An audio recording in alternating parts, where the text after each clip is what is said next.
কিরে ভাই, মানিশ মালহোত্রা করছেটা কি কাজলের সাথে এটা? অন্যদিকে রণবীরের ডুবে যাওয়া ক্যারিয়ার কি তাহলে এবার বাঁচবে? বন্ধের দিন ধুরন্ধর বক্স অফিসে কি মারতে পারলো ছক্কা? এন্ড ফাইনালি ব্যাটল অফ গালওয়ানের পর সালমান খান কি ধামাকা নিয়ে আসছে? সাথেই থাকুন, জানাচ্ছি গসিপসে। প্রথমেই আসি ধুরন্ধরের কাছে। সো গতকাল তো ছিল ইন্ডিয়াতে উইকেন্ড, আর এই দিন ছিল ধুরন্ধরের বাজিমাত করার সময়, আর হয়েছেও তাই। ভারতের এক নতুন অবসেশন হয়ে গেছে ধুরন্ধর। 3 দিনের টোটাল বক্স অফিস কালেকশন তো সেইটাই বলছে।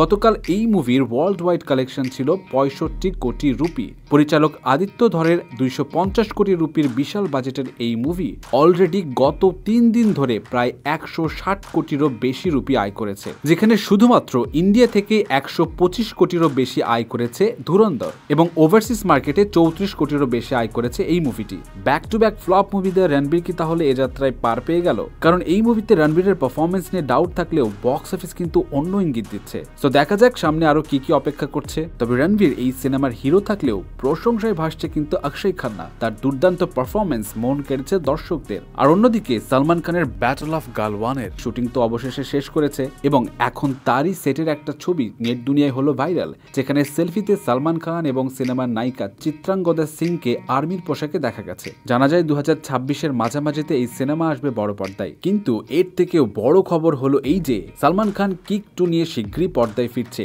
নিজেই গতকাল বিগ বসের ফাইনালে এমনটাই ঘোষণা দিল। কিন্তু এখন দেখার বিষয় কে হয় এই মুভির director. And finally Manish Malhotra এবং কাজলের একটা মোমেন্ট তো হলো ভাইরাল, যেখানে মানিশের আঙ্গুলের মুভমেন্ট যেন অস্বস্তিতে ফেলেছে নেটিজনদের। যতই কাছের বন্ধু হোক না কেন, এমনটা করা ঠিক না, এইটাই বলছে নেটিজনরা। তবে অনেকে বলছে বাদ দেন ভাই, ও তো আর স্ট্রেট না, এখানে অস্বস্তির কিছু নেই।